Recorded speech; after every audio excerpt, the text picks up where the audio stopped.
We all know that real estate has created more millionaires than any other industry on the planet. We also know that it has created a lot of heartache due to mismanagement, overborrowing, and just simple life events that happen to all of us. Welcome to the CashFlowPro podcast. My name is Casey Brown, and I am your fearless leader. And although we might be bourbon sipping and at times foul-mouthed Southerners, we will always do our best to be honest, straightforward, and due diligent with all of the information we pass along to you. Welcome to the show. Hey there, and welcome to today's episode of CashFlowPro, your daily real estate investing podcast and YouTube channel. I'm here today with Stewart Beal of Beal Properties. Stewart, how are you today? I'm doing great. Thanks for having me. Yes, sir. We're glad to have you. And the only thing I can find wrong with you so far is that you have a Michigan sweatshirt on, which I guess maybe we might let it slide depending on what kind of value you can bring to us in the audience. So, no, man, how's life treating you today? Good. Yeah, Michigan's 5-0, and I grew up next to the stadium, so I'm a big fan. But I just like football in general, so I'll probably like your team too. Yeah, well, we are actually on the pro level. I don't follow a ton of college just because it Okay. tends to be kind of fragmented and more difficult to get your mind around exactly what's going on, especially when it comes to playoffs and so on. But we're Denver Bronco fans around here, and I'm like you. Okay. I pretty much am in general a competition fan, really, of any kind, whether it be tennis to baseball, football, soccer, whatever. And yeah, Harbaugh is definitely doing some really good things up there. I'm so glad that they stuck with him because, man, it would have been easy to kick him to the side about a year and a half or 2 years ago, maybe even 2.5 years ago. But he's really coming on and showing what he's made of. So awesome, man. So listen, I'd like to hear a little bit about your backstory, where you came from and how you ended up in the world of real estate. Yeah, okay, great. So when I was a young person in my young teens, my father was a construction executive and owned a construction company, and he would get business magazines, subscribe to the business, and then he would bring them home, after they got a little old. And I would read cover to cover, hundreds of business magazines as a young teenager. And that was in the early to mid 90s. And that was before the dot-com boom. That was before, Bitcoin and, all the internet stuff. So the way people got wealthy in these business magazines is real estate, and so that's was one of the two options. Obviously, you could build a large company over time as well, but it was real estate and company building. And so my goal was to invest in real estate. I started a lawn care company that I sold when I was 19 and used the proceeds of that sale to buy my first rental property. It was a 5-unit rental house on the campus of Eastern Michigan University. And I basically did a glorified house hack where I lived in one of the apartments and rented the 4 other apartments to other people. Wow. Yep. So that's how I got started, and that was in 2002. And then in 2003 through 2008, I bought a property a year. Just basically BRRRR strategy for the most part. And then in 2008, when the foreclosure crisis hit, I live in the city of Ypsilanti, Michigan, and basically the industry in that city is landlording. It's probably 65 to 70% renters in the city, and 3 landlords lost about 75 properties to the banks Opportunity. in a very short span during the foreclosure crisis. So I went from buying a property a year to buying a property a month, basically, is the strategy I used. And I owned a construction company and had access to capital by pulling money out of the construction company, and was able to acquire about 50 properties in the foreclosure crisis, anywhere from single family up to the largest property was a 7 or 8 unit. Sure. So just built a collection of properties around the city in which I live, around Eastern Michigan University. And how many do you own now? Well, so that's kind of a complicated question because of the way my career has developed. Basically, we do four things in real estate, our company, Beal Properties, and then Beal Capital, we call our syndication company. So the first thing we do is we'll manage any property that you buy in the state of Michigan and want to hire us as a third party property manager for a fee. That's the first thing. And then the second thing we do is we put together small deals. So we still buy small deals as long as they're close by to other properties that we manage. We buy 2 to 3 small deals a month, and you can invest with us as a non-accredited investor in those deals. A minimum investment's 25,000, and so we've done quite a few of those where I'm a one of investor in these small deals. So it's like me, 3 other people in a small deal. That's the second thing. And then the third thing we do is we do real estate syndications through bealcapital.com. And we're currently raising $10 million to invest in apartments and $10 million to invest in commercial office buildings. Two separate funds, Beal Fund 2 and Beal Fund 3. And then the fourth thing we do is I invest in other people's real estate syndications. So I've invested in a couple of different syndications to get access to strategies, areas, properties that I'm not currently running. So as an example, like I invested in a syndication that owns about 20 apartment complexes in the state of Georgia. Because I don't do business in Georgia, but I thought it was a good idea because I like that state because no one's going to be able to live in Florida, but they're not going to want to move to Michigan. So There you go. So it's some like Georgia, a happy medium. yeah, Georgia's in the middle. So, um, and it's also a fast growing population, certainly around Atlanta. So, so those are the four things. So when you ask how many properties do you own today, it's very complicated because I own a very small portion of many properties through multiple different strategies. But how many properties I own outright with no investors? About 100 properties, but they're smaller because we've Sure. bought the bigger properties we buy with our syndications, and I'm an investor in the syndication. Yeah.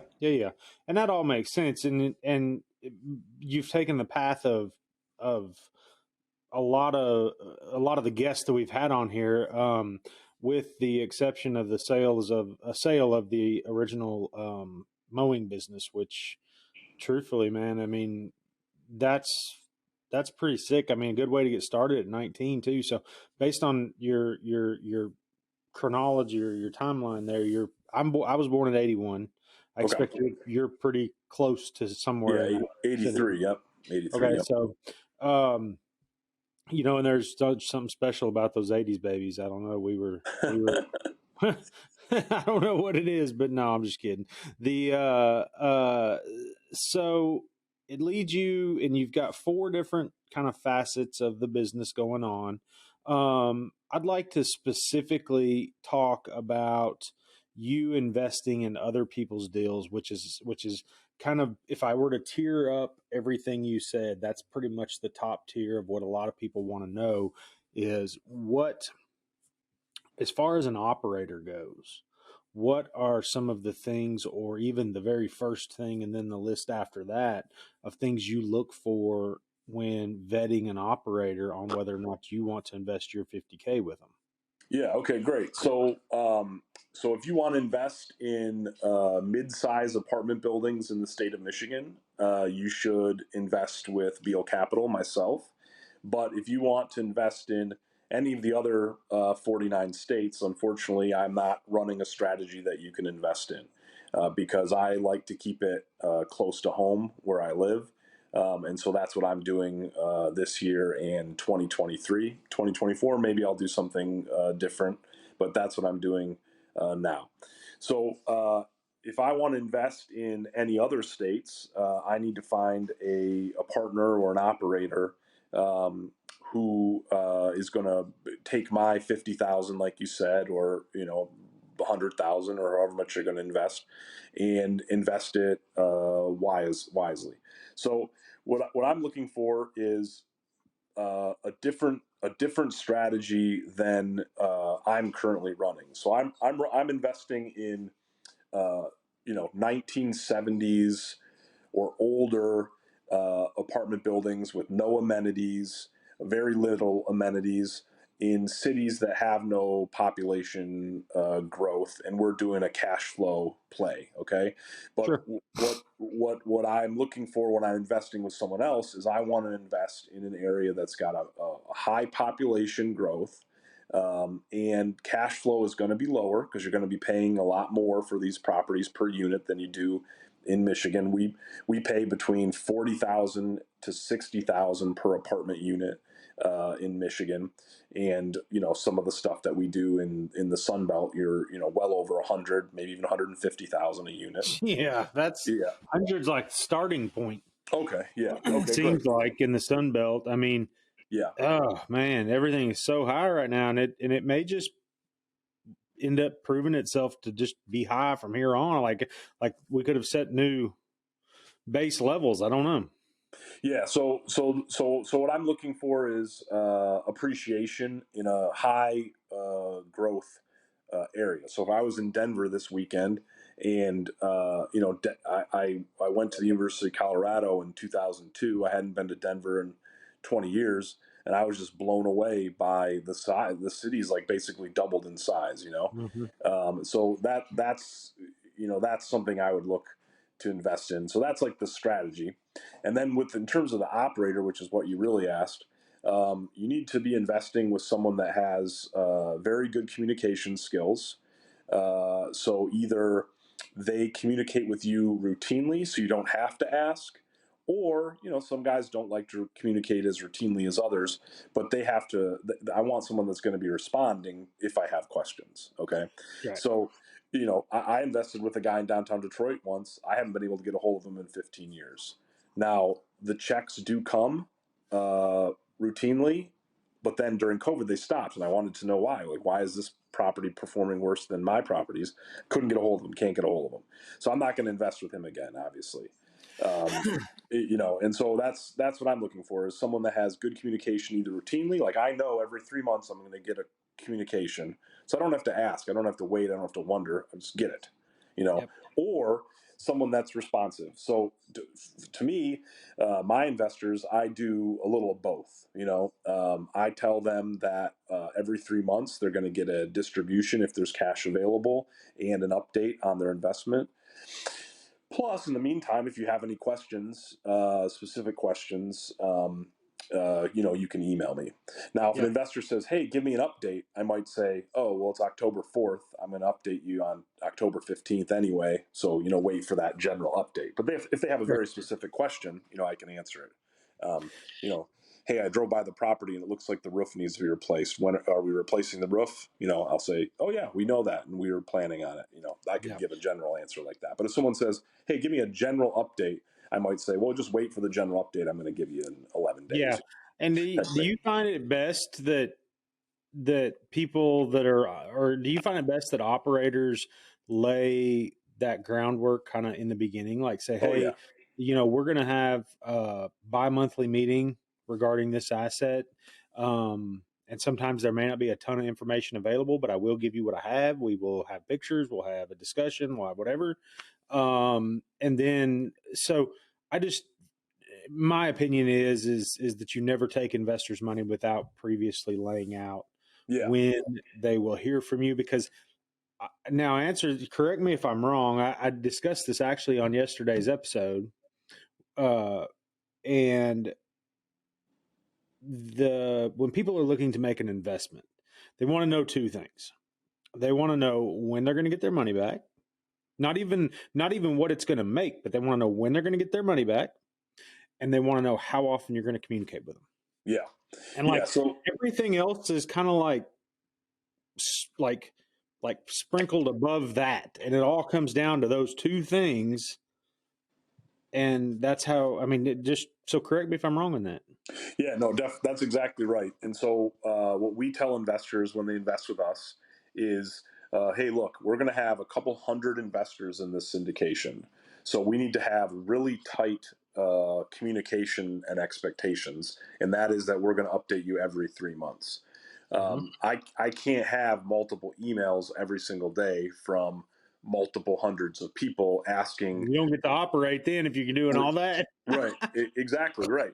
And so when you're working with a new investor, you can both set expectations. So if I had an investor uh, dive through the funding documents and send well over 40 questions and wanted to like negotiate some paragraphs in the operating documents, and I had to explain like this investment's not going to be good for you. I can already tell because this is a syndication. It's a passive investment. All of these questions that you're asking um, lead me to believe that this isn't going to be a good fit. You're probably more suited for the active side of things. Yeah, right. Exactly. Like you seem to be a real smart, intelligent guy. Don't get me wrong. It sounds like you want to be real active, and so you should get into a real estate partnership where these you can have influence on these things, because you're not going to be able to have any influence on what we're doing because we're going to run it the way that we plan to run it. So I set those expectations as clearly as I can up front, and our current investors, for the most part, are doing a great job respecting that. And I put a lot of effort into those quarterly updates. So I hope the investors see that when they get them. Sure. Yeah. And that's just like, honestly, if you do quarterly updates, there's enough time, there's enough hours in 90 days time to put 3 or 4 hours into a really good, nice presentation that says, this is where your money's at. This Right. is what we're doing. And do you have any questions? Yep. And really, and a lot of times people just are a little bit relieved when they see for a beating heart on the other end of the Skype line, or a beating heart on the other end of the Zoom line, Right. so that they know, like, hey, Casey's still alive. Number one. Number two, he hasn't left the country because, well, whatever. You know what I'm saying? Right. Number three, he's actually discussing, and number four, we've got pictures, we've got things. All of this is solidified by a third party that says, hey, this is actually there. This is actually happening. And it's just reassurance. And the way I look at it, it's merely respectful. Yeah. Honestly, to say, and would be completely disrespectful for me to say, Stewart, send me some money, invest 50K with me, like your guy in Detroit, and have a nice day. Have a nice year. Right. Have a nice decade. Right. Okay. Yep. So so we put a lot of effort into that, and that's what our investors can expect. Well, that's the crux of our business, really. I mean, because at the end of the day, if you don't have investors, it's tough to do a lot of things. So, real quick, before we get too far away from my question or my thought on Detroit, I'd like to talk a little bit about Detroit, because I think we all, and I think you said you've had some investment experience there. Maybe, do you own some real estate in Detroit right now? So I don't invest in Detroit right now, and I'll tell you why. That's what I want to know. Yeah, but we manage about 100 properties for other people. The reason we don't invest in Detroit right now is because the eviction process due to COVID is basically over. I mean, you can't really evict anyone in the city of Detroit. And so the last 3 years, people have asked me to buy about, I don't know, 30 to 40 mid-sized apartment buildings in the city of Detroit. And what you do, the first thing you do in the city of Detroit, this is even, very important, is say, give me a rent roll analysis that also has a column on it for delinquency. And so someone will give you let's say it's a 25 unit, and you'll look at the occupancy. You'll say, oh, wow, this is a good occupancy, 95% occupied, maybe one or two vacant. Let's look at the delinquency. And then you'll see that 15 people owe over 10 grand, so that wouldn't scare me away in a normal environment, So 15 people. Now, real quick on the not being able to evict, does that does that come along? Like, are you buying that debt at a discount along with the asset if you were to say move on the asset? Yeah, so that's all to be negotiated. But most of the time, the way I do it is I own the debt that's coming with the property. The problem is it's bad debt. It's not good. It's not. Most of those people are never going to pay. But there's some tax provisions for that if you get to write that debt off, Yeah, though. I mean, yeah, you're right. Yeah, if you showed the bad debt as a principal purchase and bought the property at that much less, yep, yeah, you're right. There's it some would be strategy an there. immediate. So anyway, that's. I mean, you'd get a third of it back Yeah, if you didn't do anything else via tax savings for the LLC that it's in. But anyway, go ahead. yeah, I just yeah. So that's why I'm um, not. That's why I'm not investing in Detroit. Is just the eviction process is super super bog. is there going to be any reprieve on that? Is there going to be anybody is there a timeline you think on Uh, saying, hey, we got to get this kind of straightened out here? yeah, not in 2022. Yeah. So Man, Detroit has just done its own, like it literally just continues to swallow its own bullets. yeah, Like every on a like nothing surprises me when you start talking about Detroit and people are like, "Oh my gosh, you wouldn't believe it." No, I would because we're talking about Detroit. And right. Yeah. So Detroit's only 25 minutes from my house. I'm a huge Detroit booster fan. I've invested many times in the city of Detroit. Just it's no longer an option right now, in my opinion, to do what I do. Now, if someone's sure, going to come in and build a new building and screen all their new tenants, God bless them. That's probably going to work out well for you. But the strategy I do is I buy fully occupied Class C and Class B buildings sure. at 40 to 60,000 units. So just my investment thesis doesn't work in the city of Detroit right now. Well, the one thing I like about everything you've said thus far is you do and I always encourage people when they ask, well, what do you think about this asset class? And I say whatever that asset class is. And I always say, listen, if you know that asset class all the way to the bottom of the well and back up to that asset class's sky, and you know everything about it, then it's the right asset class because you know everything about it. Right. And if it's something that you don't, I don't care if it's ag product investments, whatever it is, if you know everything about it, and it seems to me like you have a very defined, focused strategy in what you look for, where you're going to invest, and everything else is, hey, I got to go find somebody to passively invest if I want to be over there. Yep. Yeah. That's really what we're doing right now. It's a Just curated because. way of saying, hey, I'm going to surround myself by people that are smarter than me in those asset classes or in that area, and Yeah. I'm going to capitalize on the benefit on what happens there. Yep, that's exactly right. Yeah. So your original question is, what do I look for in an operator? And so I answered that by someone who communicates really well. Mm-hmm. The second thing is make sure that operator has a staff that has experience with what they're doing, because you've got key man risk when you make an investment.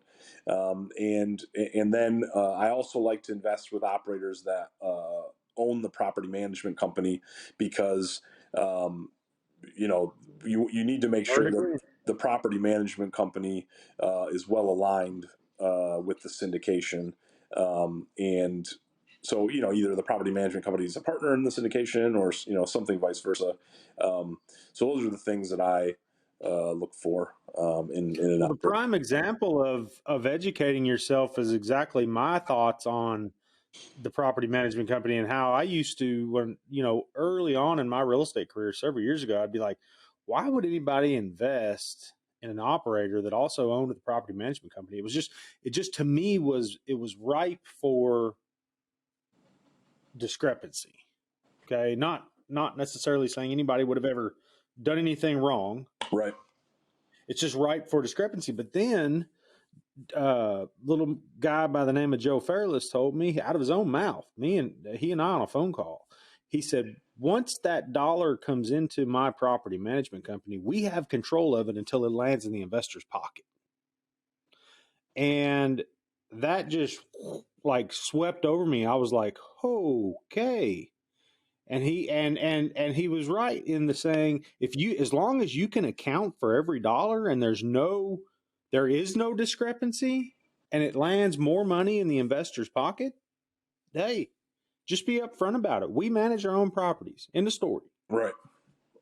Yep. So that's what I tell the investors, and yeah, they do say like, well, how much do you charge, and like, what's your markups and all that stuff, and there's also conflict of interest language, in Do we have all that too? yep, Same in our thing. syndication Mm. stuff, and so I'm I make it as clear as possible to the investor that the way we have this set up, there will be a lot of conflicts of interest. First of Yeah. all, it's not going to be my full time job making sure your investment performs, because I have multiple investments, and that my full time job is to make sure that multiple of these investments perform. But it's not Right. just the one you're making into. So so that's one thing, and then the other thing is you talk about the key man risk, and the way we mitigate key man risk at our syndications is through life insurance. We buy life insurance on me, so that if I, as the key man, were to die or become disabled, the life insurance will come into the fund, and you can do a lot with $2 million in a fund. Shit, yeah, man.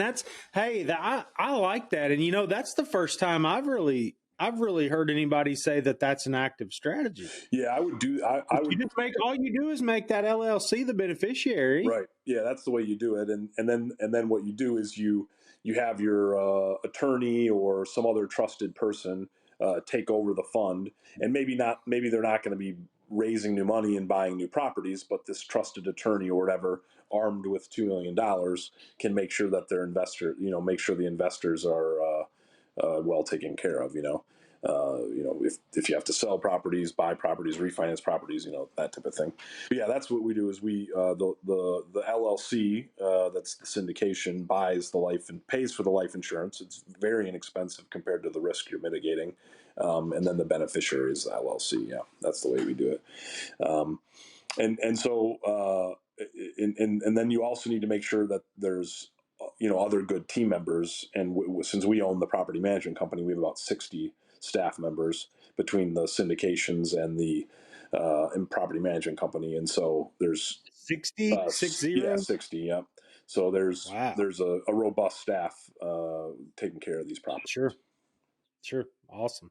Well, good deal, man. Well, Stuart, thank you so much. I mean, everything you've given us today seems to be just like from the boots on the ground looking up. You're in and around all these deals all day, every day, and it's just a very, very like front row view of what's going on and how you expect things to be, and then you're able to turn around and perform those expectations for people that are investing in you, Yeah. right? So Yeah, I mean, that's what we offer our investors is a window into property management, real estate acquisition, but the investor does not have to be available 24/7 to clean toilets and unclog toilets and deal with maintenance yep. problems. They can invest in real estate and be shielded from that. If you want to go to Europe for a month, investor, God bless you, because we don't need you to run over to unlock a door. That's And right. so that's what we're That's exactly offering. right. That's what we're offering. Yep. Yep. Well, awesome, man. All right. Well, listen, as we get close to the end of our time, we have a couple of questions we ask every guest that comes on the show. The first of those questions is, what is the best book that you've recently read or are currently reading? Yeah. So the best book I have read about what we're doing is a book called How to Invest in Apartment Buildings. I bought it Hmm. 20 years ago. Just Google How to Invest in Apartment Buildings book, and it'll come up. You'll see. Is that Gene Trowbridge? Who wrote Yeah, that? I think that's right, and you'll see multiple different editions of it or whatever. But people ask me Yeah. people I've ask me talked to all the Gene. Gene's a time. nice guy. Like, how do you get started? And I do it by reading. Like, if I Yeah. want to start a new business, or I want to do a new thing. For instance, like, I'm big into fishing right now. I've been reading about fishing. Like, I do it through reading. And so I was on a boat with a young woman. It was like a party boat, and we were talking, and she said, "I want to start a business someday. How should I do that?" And I said, well, you should read a book that's literally called How to Start a Business in the United States. I read it when I was 13. I have it in my Yep. basement. It's going to tell you exactly what to do. Now, of course, some people will be much more successful at executing the strategies laid out in the book than others, but you definitely just read about it, you know? So Yeah. that's why I read that book. It's really simple. How to buy apartment buildings. It takes you Yep. through A to Z how to buy an apartment building. Hi, this is Casey Brown, host of the CashFlowPro podcast and YouTube channel. Have you been thinking about investing in real estate but just don't know where to begin? I'd like to help by inviting you to check out our website at www.3000capital.com. There you will find an array of material that will help you learn all about real estate syndication. And while you're there, be sure to check out our free video series download titled 5 Must-Know Keys to Success in Passive Real Estate Investing. I'd also like to personally thank you for making CashFlowPro part of your day. Now, back to the show. Yeah, man, that's awesome. All right, what is a dream vacation that you have taken or hope to take? Okay, well, so my goal right now is to catch a fish in every state. And Oh, man, that's yeah, cool. and That's really so cool. this weekend, this past weekend, just yesterday, on Thursday, I fished in downtown Denver, Colorado, and then Trout. Did you catch any? Is it trout fishing? so in downtown it was bass, but then Okay, I wondered. Yeah, okay. the Okay. next day I fly fished in Colorado with my brother on a river, and we caught a rainbow trout and brown trout. And then on Saturday, I Awesome. drove and met a guy I met on the internet in Glendo, Wyoming. It was about 3 hours, and I fished with him. Hmm. And then it got real crazy. The next day, I drove to Nebraska and met another guy I met on Facebook, a fisherman Facebook group, and we fished all day in Nebraska. So in the span of 5 days, I fished in 3 states and was very Did you successful. catch a fish in all Oh of heck them? yeah, we did. We caught a lot of fish. That's awesome, man. I grew up in, as my listeners know, I grew up in Colorado Springs, Okay, so yeah, I passed.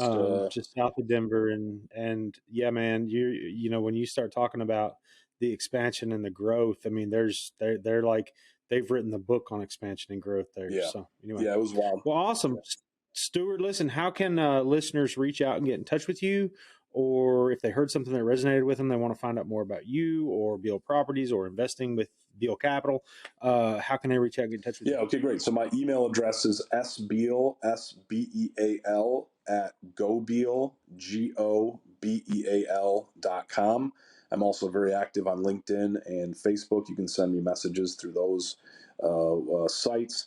And then also, we've got two websites we have. The first is our property management website, which is gobeal.com, beal.com, and then the syndication website is bealcapital.com. So those are how you can investigate more about what we're doing and reach out and talk further. And so if anyone's listening, wants to invest with a really hardworking, very experienced team, we've been doing this for 20 years now in the state of Michigan, reach out.